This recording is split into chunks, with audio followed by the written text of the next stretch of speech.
¿Estamos atrapados en un destino inalterable o es posible reescribir el guión de nuestras vidas? En un universo regido por las leyes del espacio y el tiempo, la idea de cambiar el futuro desafía todo lo que creemos saber. Los físicos hablan de partículas que parecen moverse hacia atrás en el tiempo, mientras que los filósofos debaten si nuestras decisiones son realmente libres. ¿Qué dice la ciencia sobre el poder que tenemos para alterar lo que está por venir? Acompáñanos en esta fascinante exploración donde ciencia, tiempo y destino chocan. ¿Y si el futuro no estuviera escrito en piedra?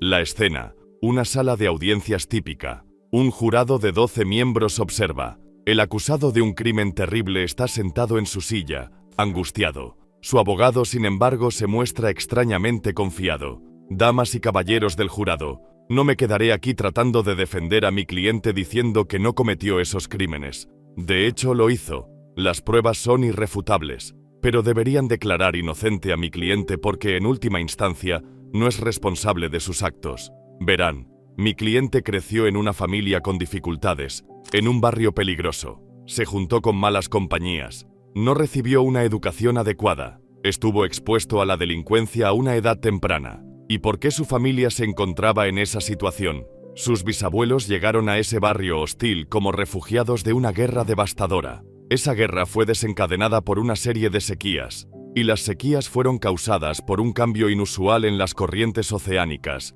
que a su vez fue causado por un ligero cambio en el brillo del Sol durante esos años. Por supuesto, todos sabemos que el Sol se alimenta de reacciones de fusión, y la velocidad de esas reacciones de fusión está determinada por la masa del Sol. Los tamaños y tipos de estrellas que nacen dentro de la galaxia de la Vía Láctea están determinados por su tamaño y el número de fusiones por las que pasa, y podemos rastrear los orígenes de la galaxia de la Vía Láctea hasta unos pocos átomos de hidrógeno que existían dentro de los primeros 15 minutos del Big Bang. Las leyes de la física nos dicen cómo estos átomos de hidrógeno comenzaron a interactuar entre sí, sembrando finalmente las semillas de la Vía Láctea y sus vecinos, lo que llevó a la formación del Sol, lo que llevó a la sequía, lo que llevó a las desafortunadas circunstancias de mi cliente. Señoras y señores del jurado, mi cliente no tiene la culpa porque podemos rastrear los orígenes de sus circunstancias y sus acciones hasta el comienzo del universo. Sonriendo, el abogado vuelve a sentarse, convencido de que ha ganado el caso, pero cuando mira a su oponente desde el otro lado del estrado, ve una amplia sonrisa en el rostro de ellos también. ¿Qué están planeando? La fiscalía se pone de pie para dar su respuesta. Señoras y señores del jurado, la defensa se apoya en una postura filosófica conocida como determinismo causal, la creencia de que todo tiene una causa y que podemos rastrear esas causas con las leyes de la física. Pero no es tan sencillo. Las leyes de la física tal como las entendemos actualmente no siempre nos permiten predecir con seguridad un resultado. La teoría del caos dispersa las predicciones para la mayoría de los sistemas.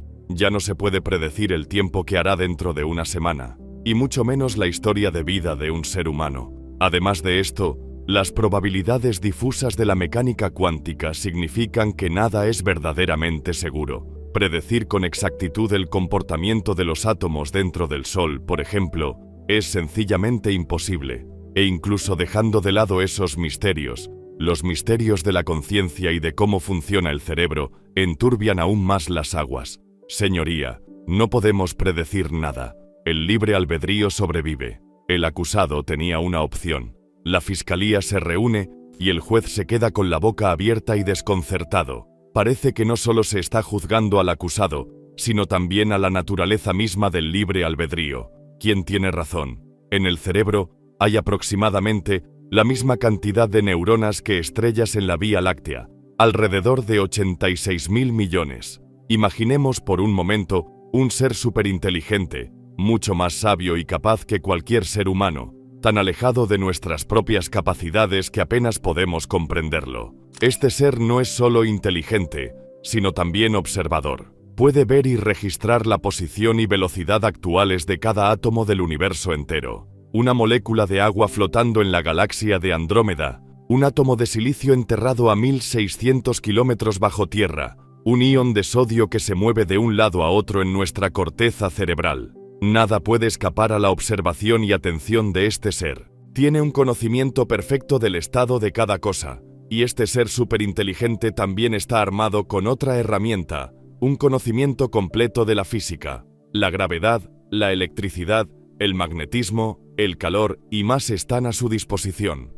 Este ser tiene en cierto sentido una comprensión perfecta de cómo funciona la naturaleza. Por lo tanto, el ser puede poner en práctica su conocimiento de estas leyes. Conocer el estado de cada partícula del universo le otorga al ser la capacidad de predecir el futuro. Al aplicar las leyes de la física al movimiento y comportamiento de cada átomo, el ser sabrá exactamente con la máxima precisión a dónde irán esos átomos, qué harán a continuación y cómo actuarán. Y el ser puede repetir esto una y otra vez, avanzando en el tiempo, lo que le permite predecir con absoluta certeza la totalidad del futuro del universo. Este ser puede ver la cadena de causa y efecto que se extiende a lo largo de los eones. Verá el futuro dispuesto ante él desde lo microscópico hasta lo cósmico. Verá estrellas envejecer y morir.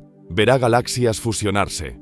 Verá nuevos planetas formarse y surgir la vida. Verá las causas detrás del surgimiento de criaturas inteligentes. Criaturas que creen que están actuando por su propia voluntad, capaces de tomar decisiones a su antojo. Pero el ser verá que estas criaturas se están engañando a sí mismas. El ser superinteligente puede ver claramente cada acto futuro, cada elección, cada decisión, cada efecto, con la misma claridad con la que nosotros podemos ver el pasado. Este experimento mental, conocido como el demonio de Laplace en honor a su creador, Pierre-Simon Laplace, es la máxima expresión de un concepto filosófico conocido como determinismo causal.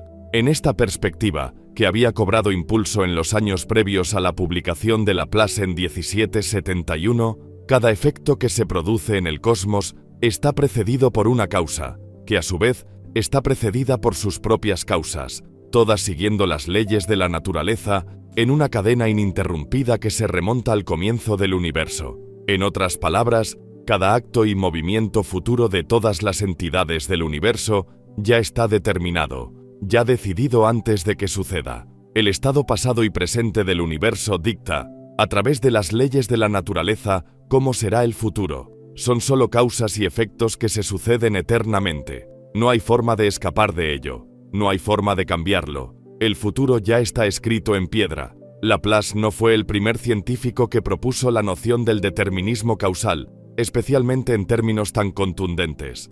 De hecho, las propias reflexiones de Laplace se inspiraron en el trabajo de científicos anteriores, en especial de Isaac Newton. Aunque Newton no era un determinista, creía que la intervención divina sobrenatural desempeñaba un papel. Pero no fueron las ideas teológicas de Newton las que llevaron al demonio de Laplace, sino su física. Newton sentó las bases de nuestra concepción moderna de la física al reunir dos corrientes de pensamiento. La primera corriente fue introducida por Galileo, la idea de que las matemáticas podían aplicarse para explicar y predecir fenómenos naturales. Por supuesto, los astrónomos durante milenios a lo largo de la historia de la humanidad han utilizado herramientas matemáticas para predecir los movimientos de los cuerpos celestes, pero Galileo fue el primero en ampliar estas herramientas para explicar fenómenos en todas partes, no solo en los cielos. Y la segunda corriente que condujo a la revolución de Newton fue el concepto de espacio en sí. En su obra, el espacio adquirió un nuevo significado. No era solo una construcción matemática abstracta, sino una entidad separada en el cosmos. Era un escenario vacío en el que los actores podían representar sus papeles. Newton aplicó las matemáticas de Galileo al concepto de espacio para llegar, finalmente, a sus leyes del movimiento, que fueron un triunfo en la comprensión de nuestro mundo natural. Con Newton se podía registrar la posición y el momento de un objeto y predecir hacia dónde iría ese objeto desde ahora hasta la eternidad. Y esta visión mecánica del movimiento y la interacción sembró las semillas de lo que finalmente se convertiría en el determinismo causal. Laplace, que era un maestro de las matemáticas y un genio científico por derecho propio, dedicó gran parte de su vida a ampliar y perfeccionar la obra de Newton. Y aunque mantuvo su fe en secreto, los historiadores creen que, en el mejor de los casos, era agnóstico. Para él, el determinismo causal era obvio. Hoy en día, el determinismo causal constituye la base filosófica de toda la física y de cualquier ciencia derivada de la física. La física supone que el universo es determinista y que todo estado actual, todo efecto, tiene una causa. Las intervenciones sobrenaturales y los acontecimientos que ocurren sin precedentes se consideran no físicos y, por lo tanto, literalmente irreales. En la física moderna, no es que esos acontecimientos extraordinarios no deban ocurrir, sino que literalmente no pueden ocurrir. Esta causalidad del universo permite a los físicos hacer predicciones basadas en la configuración actual de un sistema y descubrir leyes de la naturaleza. Porque si el universo no fuera causal, ¿qué sentido tendrían las leyes naturales? Porque cualquier cosa podría pasar sin razón alguna. En esencia, la física es la expresión científica del concepto filosófico del determinismo causal. Y funciona. Funciona muy bien. Tal vez el primer ejemplo del poder del determinismo causal fue la predicción de los eclipses solares totales. Las sociedades antiguas habían intentado predecir los eclipses con algún tipo de fiabilidad, pero no lo habían logrado. No fue hasta las ideas de Newton que pudimos hacer cálculos perfectos. Y a principios de 1700, el astrónomo Edmund Halley predijo, con precisión de minuto, un eclipse solar total que pasaría sobre Londres, y el estilo de mapas que diseñó todavía se utiliza hoy en día. De hecho, hoy en día, puedes abrir cualquier software de planetario y ver un mapa de las estrellas sobre tu cabeza en este mismo momento. Puedes cambiar la fecha a cualquier fecha que desees, una semana a partir de ahora, 1000 años a partir de ahora, y recibir información con una precisión asombrosa sobre cómo será el nuevo cielo. Se pueden enumerar los eclipses solares totales que se producirán en el futuro, tanto como se desee, y todo ello se basa en el determinismo. Los planetas del sistema solar tienen un estado actual, una posición actual y una velocidad actual, y su movimiento futuro está determinado por la fuerza de la gravedad, de modo que se puede tomar nuestra descripción matemática de la gravedad y aplicarla al estado actual del sistema solar, prediciendo los movimientos futuros de los planetas. Pero los físicos no se han detenido ahí. Han desarrollado teorías intrincadas y complejas para explicar las fuerzas de la naturaleza. Han aprendido a combinar estas teorías para describir fenómenos complejos. Desde predecir cuánto tiempo brillará nuestro Sol hasta cuándo se fusionará la Vía Láctea con Andrómeda, han puesto orden en el universo, al darse cuenta de que el cosmos no está gobernado por dioses caprichosos o criaturas sobrenaturales. Todo es simplemente partículas que interactúan entre sí, gobernadas por un conjunto finito y comprensible de leyes naturales que podemos describir con matemáticas. Por supuesto, nuestro conocimiento de la física aún no es completo. Si nos basamos únicamente en la formulación de la gravedad de Newton, por ejemplo, con el tiempo nuestras predicciones sobre el movimiento futuro de los planetas serían incorrectas. Por lo tanto, tendríamos que recurrir a la formulación actualizada de la gravedad de Einstein para hacer predicciones más precisas. Y no se trata de un ejemplo aislado. Hay muchos agujeros y lagunas en nuestra formulación moderna de la física. Desde la materia oscura hasta los superconductores, no tenemos un conocimiento perfecto de la física, ni tampoco del estado actual de cada partícula del universo. De hecho, incluso con todos nuestros conocimientos de física combinados, no podemos decir con certeza qué destino le espera a cada planeta dentro de miles de millones de años. Hay demasiadas partículas para seguirlas con demasiadas interacciones individuales como para que podamos hacer una predicción perfectamente precisa. Y el sistema solar, por complejo que sea, no tiene nada que ver con un objeto como el cerebro humano. Podríamos mapear cada átomo dentro de cada neurona, y aún así, no podríamos predecir el comportamiento de esos átomos un microsegundo en el futuro. Sin embargo, aunque todavía queda mucho por aprender, eso no afecta en absoluto a la idea fundamental que sustenta el determinismo. No tenemos las capacidades del ser superinteligente de Laplace. No tenemos un conocimiento perfecto del estado del universo y de las leyes físicas que rigen su comportamiento. Pero eso es una expresión de nuestras propias limitaciones humanas, no un límite fundamental del determinismo. El cosmos sigue funcionando con un conjunto de causas que conducen inevitablemente a otros según las leyes de la física. Lo que ocurre es que solo podemos hacer un seguimiento de un número limitado de interacciones. Por lo tanto, si el determinismo causal es cierto, el libre albedrío es una ilusión,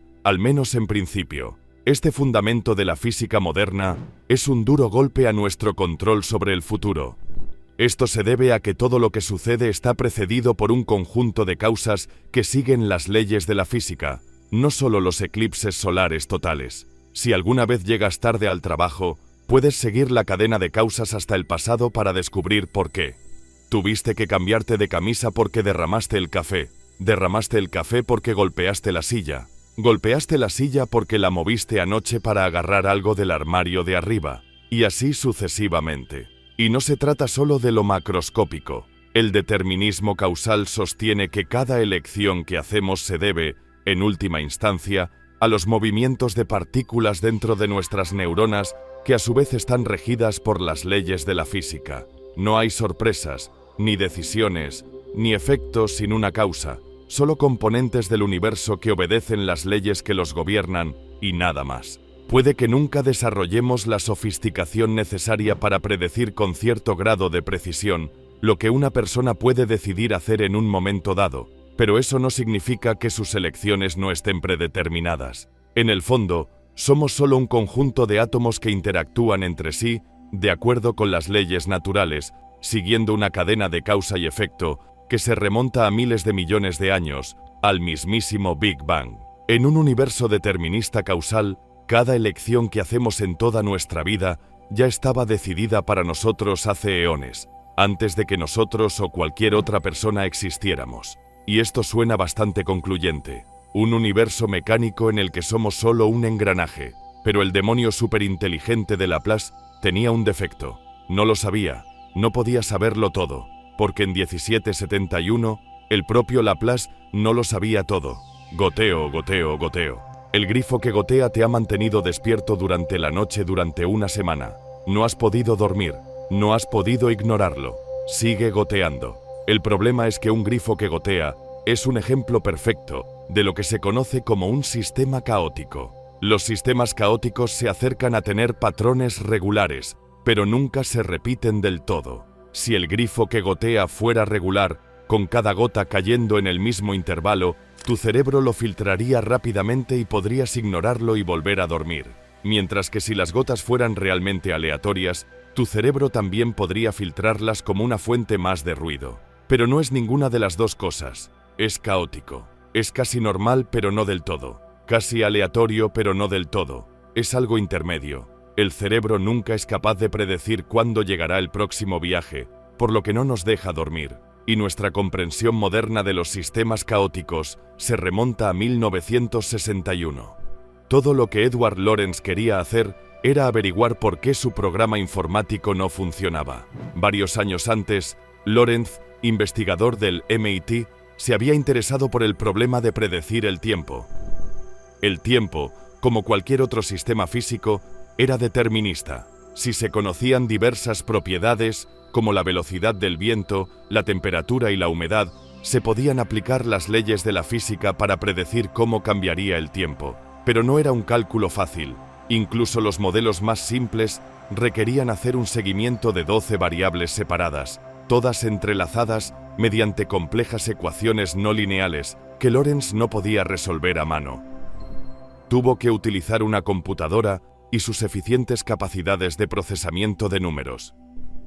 Después de ejecutar una simulación de pronóstico, Lorenz quería ver cómo se desarrollaba la simulación nuevamente. Para ahorrar tiempo, comenzó la simulación desde la mitad, utilizando una copia impresa de los resultados de la mitad del camino como entrada para una nueva ejecución. Pero, para su sorpresa, obtuvo una respuesta completamente diferente. A Lorenz le llevó años descubrir el problema fundamental y entender lo que estaba sucediendo, y en el proceso, accidentalmente se convirtió en el fundador de la teoría del caos moderna. El problema era la forma en que la computadora almacenaba e imprimía los valores de las variables en la simulación. Las computadoras tienen una cantidad finita de memoria, por lo que dejan de llevar un registro de la precisión después de una cierta cantidad de dígitos después del decimal. En el caso de Lorenz, su computadora llevaba un registro de 6 dígitos de precisión.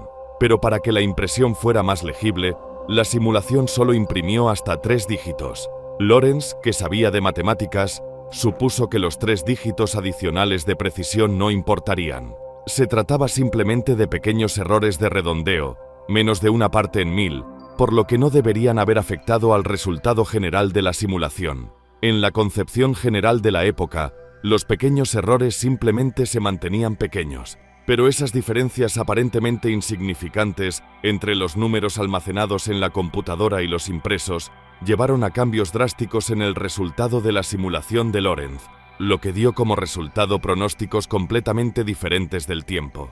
¿Qué estaba pasando? ¿Había muerto el determinismo? Nuestra comprensión matemática de la física, establecida por Newton hace siglos, ¿falló en esta aparentemente simple tarea de predicción del tiempo? La respuesta fue sí y no.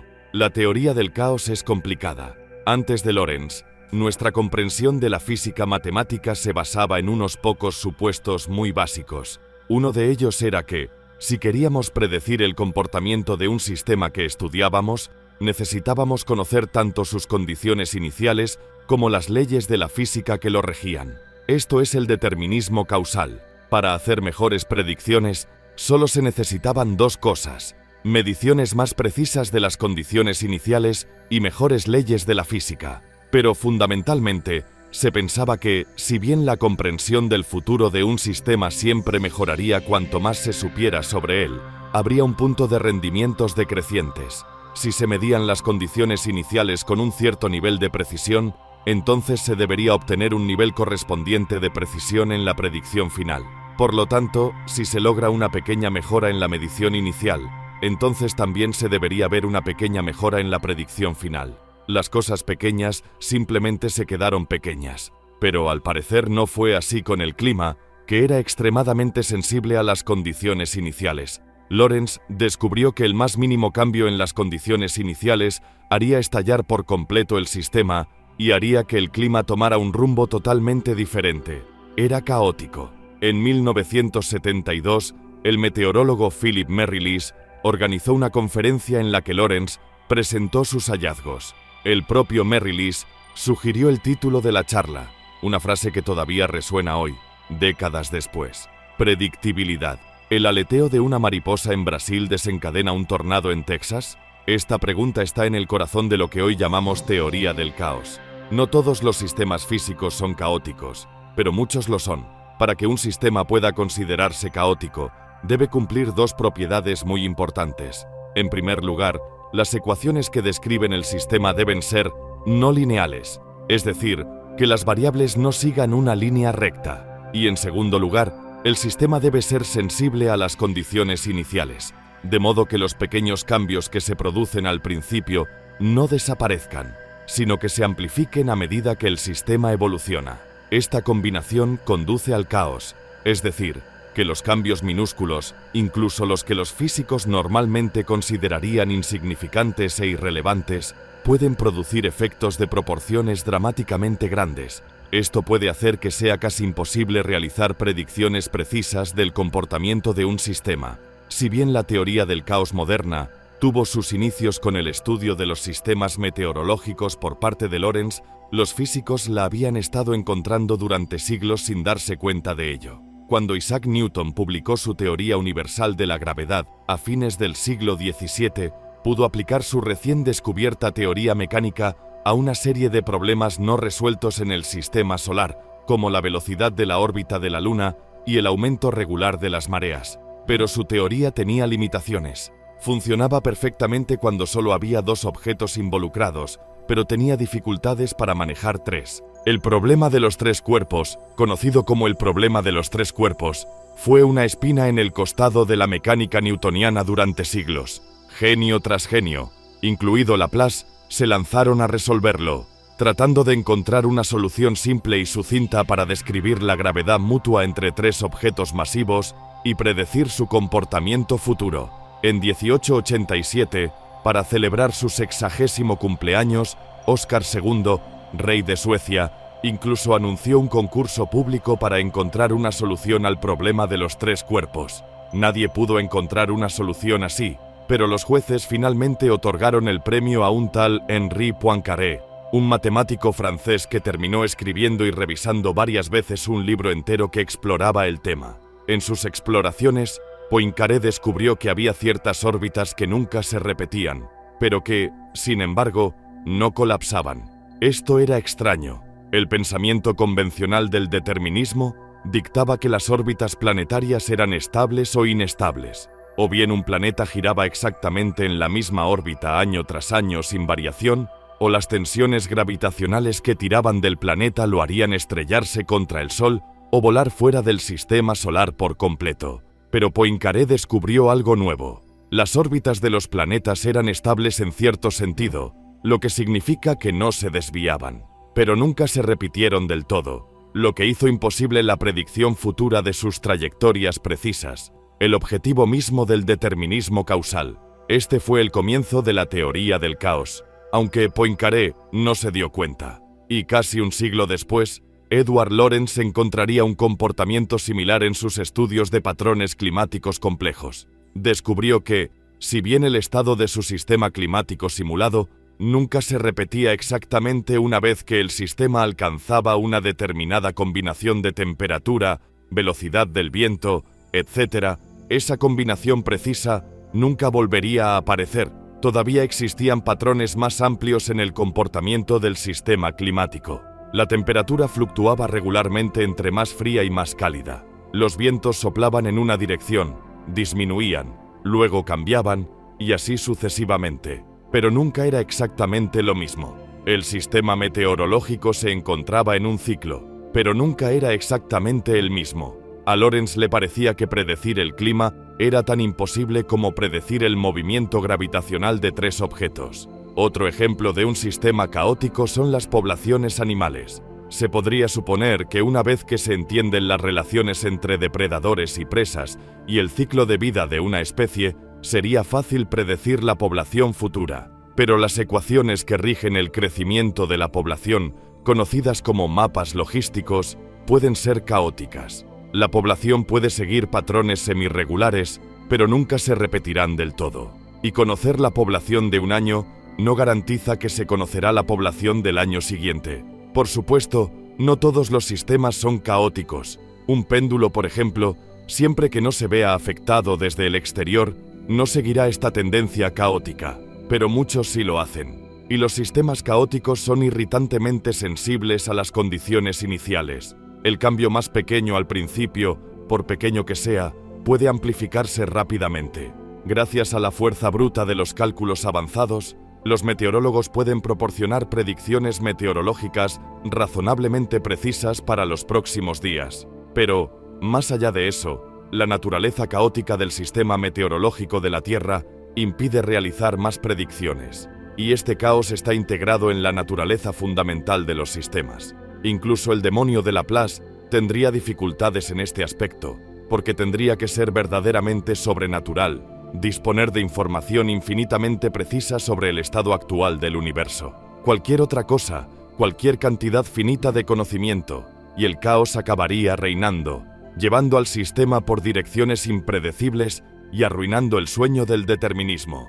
Pero los sistemas caóticos siguen siendo sistemas físicos, lo que significa que son causalmente deterministas. Cada paso de la evolución de un sistema caótico está directamente causado por el estado anterior del sistema, y la evolución de ese sistema sigue estando regida por leyes físicas. Por tanto, la teoría del caos no destruye los principios fundamentales del determinismo, pero sí hace difícil, si no directamente imposible, predecir con perfecta precisión la evolución futura del universo. Y sin embargo, a pesar de esto, la teoría del caos no rescata el libre albedrío. Es posible que nunca, en la práctica, seamos capaces de predecir las elecciones y los comportamientos de las mentes humanas.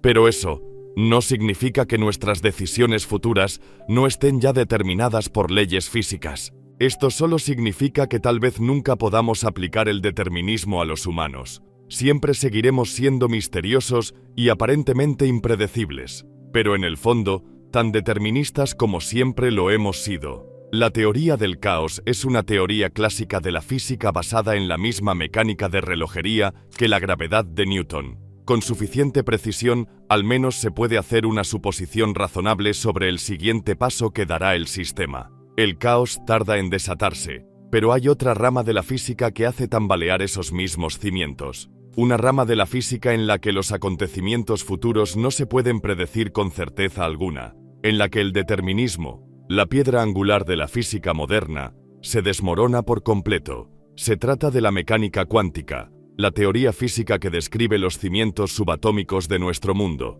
y que podría contener las claves para desbloquear el libre albedrío. Owen Schrödinger estaba harto de ella. Había observado con horror cómo la mecánica cuántica, un campo en cuya creación había desempeñado un papel clave, había evolucionado en una dirección que le resultaba repulsiva. Al final declaró: «No me gusta y lamento haber tenido algo que ver con esto», y abandonó el mundo cuántico. Pero antes de abandonar la teoría cuántica para siempre, dejó un último regalo de despedida para el resto de la comunidad científica. Fue un experimento mental, ahora famoso y repetido cada vez que se menciona la mecánica cuántica, que involucraba a un gato bastante desafortunado. El experimento mental es simple. Colocas un gato en una caja. Construyes un dispositivo que tiene una probabilidad del 50,50 de matar al gato. Esperas a que suene el temporizador del dispositivo. Abres la caja y encuentras al gato vivo o muerto. Bastante sencillo, excepto por lo que dice la mecánica cuántica sobre el estado del gato antes de abrir la caja. Según la interpretación más popular, el gato existe en un estado de vida y de muerte a la vez. Y es imposible, literalmente imposible, por muy ingenioso o preciso que seas, determinar el destino del gato hasta que abres la caja. Una vez que lo haces, aparece uno de los dos estados posibles y el resto de la física sigue su curso con normalidad.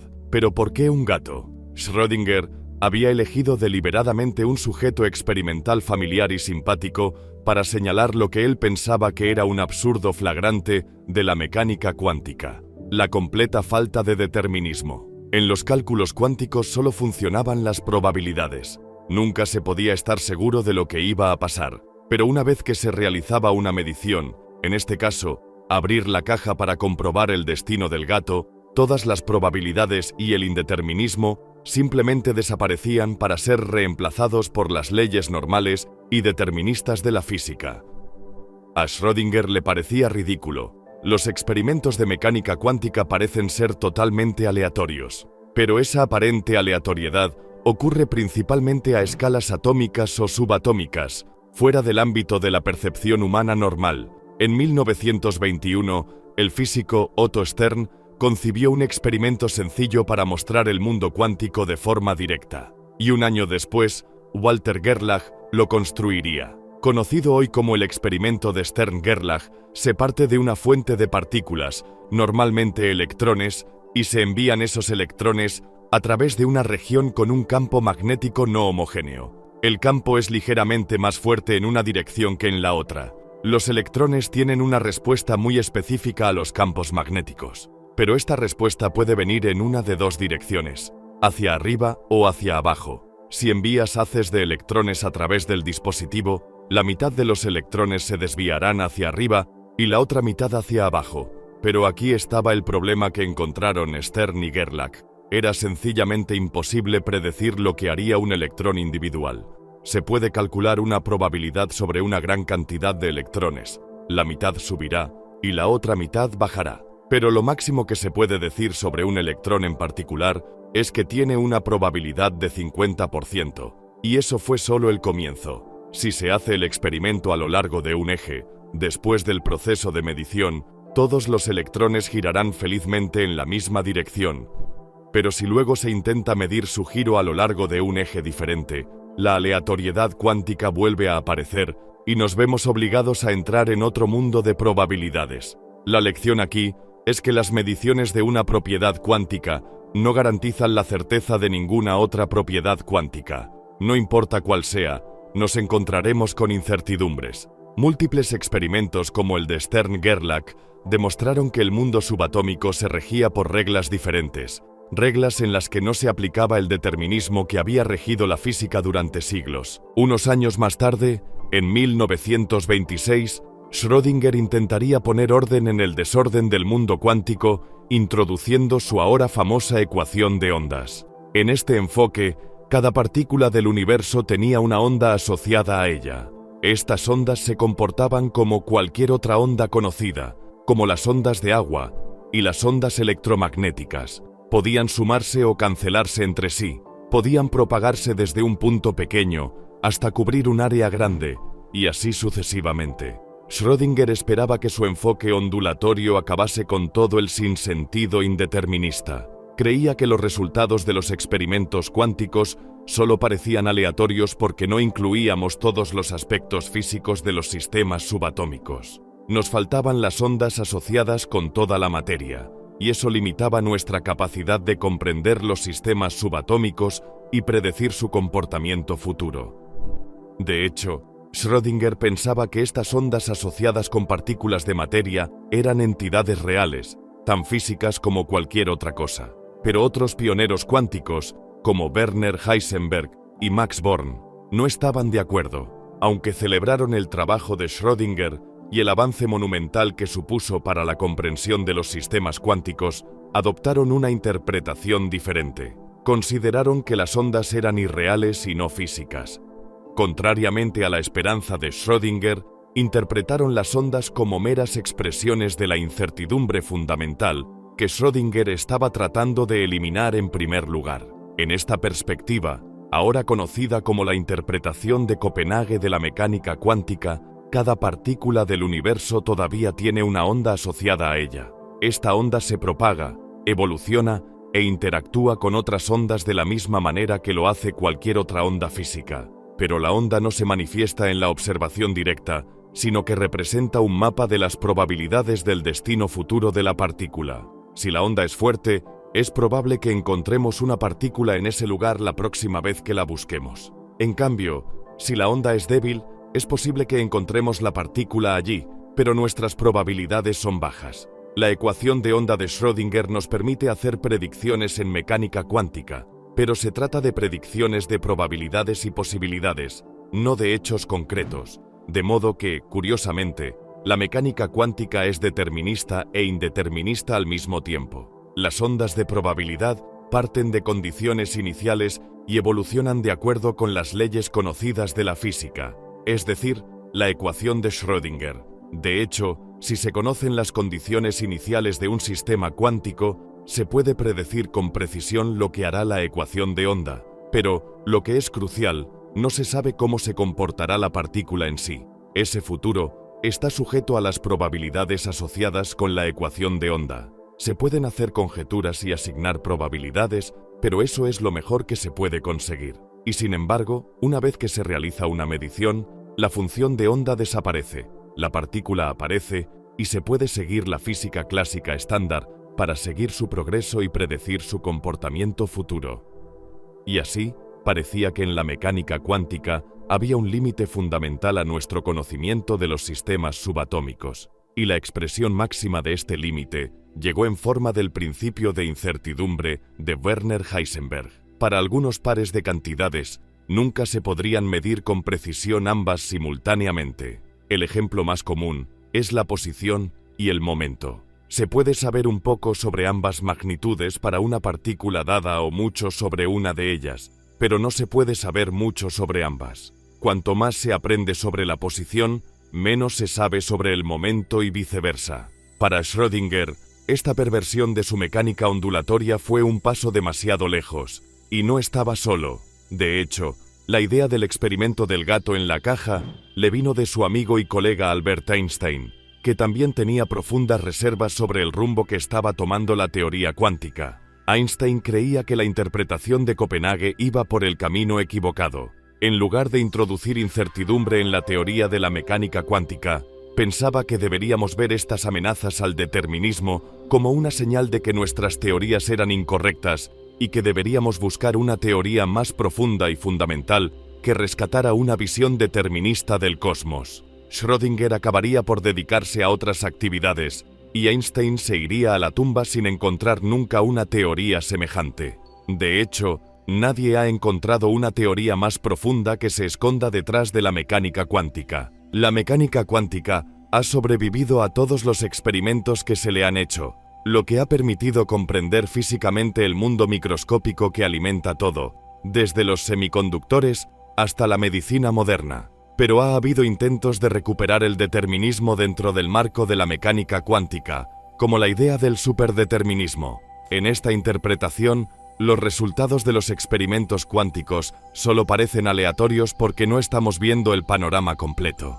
En última instancia, cada sistema es un sistema cuántico. No solo las partículas subatómicas del aparato experimental, sino el aparato en sí, el edificio en el que se encuentra y el universo entero.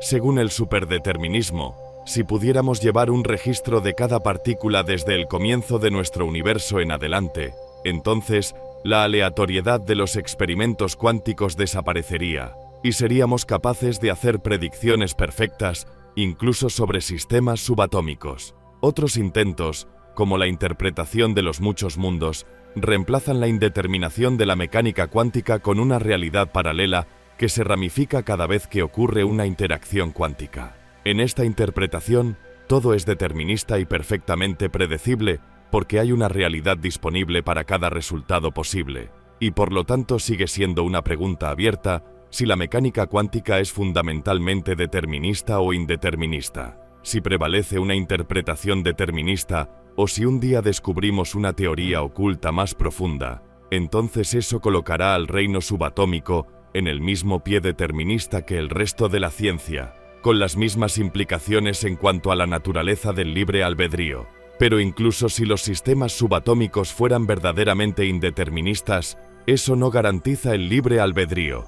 Todavía podemos predecir el movimiento y el comportamiento de las partículas subatómicas. Solo tenemos que reemplazar las certezas absolutas por probabilidades difusas. No podemos decir con certeza qué hará una partícula dada, pero podemos proporcionar conjeturas sólidas. Y de hecho, ni siquiera está claro cómo el indeterminismo cuántico podría conducir al libre albedrío. La mecánica cuántica dicta el comportamiento de las partículas subatómicas, mientras que el cerebro es un sistema mucho más grande y complejo. Tanto la teoría del caos como la mecánica cuántica sacudieron los cimientos de nuestra comprensión clásica de la física. El mundo en el que vivimos resultó ser mucho más complejo, rico y variado de lo que la mecánica de relojería de Newton y Laplace nos hizo creer. Pero el principio filosófico central detrás de la ciencia, el del determinismo causal, sigue vigente. Todos los eventos tienen causas, y esas causas están determinadas por las leyes de la física. Sin embargo, aunque el determinismo causal constituye la base de la física moderna, no existe un vínculo firme entre la física y el concepto de libre albedrío. Tal vez, a pesar de todos nuestros avances en la comprensión de la estructura causal del universo y las leyes naturales que lo gobiernan, nosotros y nuestros cerebros no estemos atados por el destino después de todo. El experimento es simple. Se toma un participante que ha sufrido daños en alguna parte de su corteza visual, la parte del cerebro encargada de procesar la información visual. El daño podría deberse a un derrame cerebral, una lesión o cualquier otra cosa. La causa no importa, ya que solo afecta a la forma en que se organiza el experimento. A continuación, se muestran a los participantes tarjetas con imágenes impresas y se les pide que identifiquen la imagen. Contra todo pronóstico, los participantes ciegos son capaces de adivinar la naturaleza de la imagen con probabilidades muy superiores a las del azar. En otro experimento, se lanza una pelota al participante ciego y éste tendrá la asombrosa capacidad de atrapar la pelota con mucha más frecuencia de lo que debería. Según todos los indicios, parece que las personas ciegas tienen algún tipo de percepción visual a pesar de su incapacidad para ver. Dicho esto, los participantes nunca expresan ningún grado de certeza sobre sus habilidades, ni pueden explicar cómo pueden atrapar la pelota o por qué conocen la imagen correcta. Lo mejor que pueden describir la experiencia es como una reacción intuitiva, una sensación sobre lo que es la imagen o hacia dónde va a volar la pelota, pero no la certeza del conocimiento consciente. No hay una explicación definitiva para este fenómeno conocido como visión ciega, pero obviamente tiene algo que ver con la asombrosa complejidad del cerebro y el hecho de que opera en múltiples niveles que apenas entendemos, la mayoría de los cuales están ocultos para nosotros. Si bien es difícil hacer estimaciones sobre las capacidades de procesamiento de información del cerebro, porque el cerebro no es una computadora y no procesa información como tal, una estimación aproximada es que menos del 0,05% de la información que llega al cerebro desde nuestros sentidos llega a nuestra conciencia. De hecho, nuestra conciencia representa solo una pequeña fracción de las capacidades totales de nuestro cerebro, que es tan complejo que casi desafía la descripción, y mucho menos la comprensión. A nivel celular, un cerebro humano típico tiene alrededor de 86.000 millones de neuronas individuales. Las neuronas se conectan entre sí para formar una red con más de 100 billones de conexiones. Y además del cerebro en sí, también tenemos un sistema nervioso completo, que envía señales eléctricas constantemente hacia y desde el cerebro. Además, está el sistema endocrino, que es otra forma en que el cerebro y el cuerpo interactúan entre sí. Y ese es solo el nivel celular básico. Las neuronas de distintas regiones del cerebro trabajan juntas de maneras complejas y multifacéticas para realizar incluso tareas sencillas. En pocas palabras, el cerebro es una de las estructuras más complejas que conoce la humanidad. Esto significa que, a pesar de todos los avances que hemos logrado en física, química, biología, neurociencia y filosofía, aún no tenemos una comprensión completa, o, según algunos, incluso rudimentaria, de cómo funciona el cerebro y cómo llegamos a nuestra experiencia consciente del mundo. Y, por supuesto, nuestra conciencia es la clave del libre albedrío, ya que es a través de nuestra propia autoconciencia que desarrollamos la creencia de que somos responsables de nuestras propias decisiones y que, si bien estamos influenciados por el pasado, la cadena de eventos que conducen a nuestras decisiones no determina cuáles son esas decisiones. A la hora de decidir si tenemos o no libre albedrío, tenemos que hacer frente a dos observaciones básicas. La primera es que el determinismo causal ha demostrado ser increíblemente útil para explicar el funcionamiento del mundo natural a través de las ciencias físicas. Incluso con la teoría del caos y la mecánica cuántica, los físicos siguen utilizando una filosofía determinista para abordar sus investigaciones sobre la naturaleza, y esa filosofía ha producido conocimientos asombrosos. Pero también debemos reconocer la asombrosa complejidad del cerebro y los orígenes misteriosos de nuestra propia conciencia, con su sensación, ilusión, o no, de libre albedrío. Si llevamos el determinismo causal a su extremo lógico, entonces, en principio, podríamos rastrear cada conexión, cada neurona, cada protón, molécula, átomo y cada partícula subatómica del cerebro, y utilizar nuestro conocimiento de la física fundamental para predecir lo que harán esas partículas, y a partir de ahí, predecir cómo responderá y evolucionará el cerebro con el tiempo, cómo será nuestra experiencia consciente de ello y, en última instancia, qué decisiones vamos a tomar independientemente de si sentimos que tenemos libre albedrío o no. Si la teoría del caos es importante en estos cálculos, entonces no podríamos hacer predicciones sobre las decisiones del cerebro en un futuro muy lejano, pero sí podríamos hacerlo en el corto plazo. Y si la mecánica cuántica es importante en estos cálculos, entonces tendríamos que reemplazar las predicciones precisas por probabilidades más difusas, pero aún podríamos proporcionar conjeturas sólidas. Y así, en un universo determinista, el libre albedrío es solo una ilusión, un subproducto de alguna neurología profunda que da lugar a la conciencia. Y nuestros cerebros van a hacer lo que siempre iban a hacer, ya que están limitados por las condiciones del universo en el pasado y las leyes de la física. Pero debido a que el cerebro es tan complejo, más allá de nuestra comprensión actual, simplemente no podemos predecir el comportamiento humano. Solo podemos formular hipótesis sobre la posibilidad de que ocurra.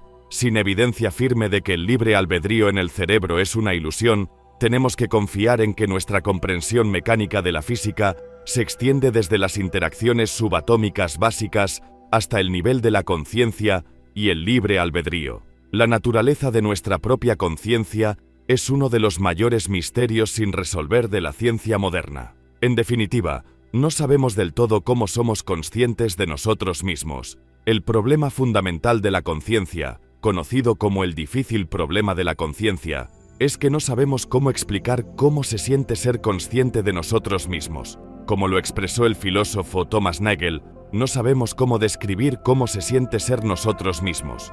Cada uno tiene su propia experiencia personal de ser uno mismo, un sentimiento de individualidad distinto de cualquier otro sentimiento. Y cualquier intento de explicar la conciencia desde una perspectiva determinista debe lidiar con esa experiencia.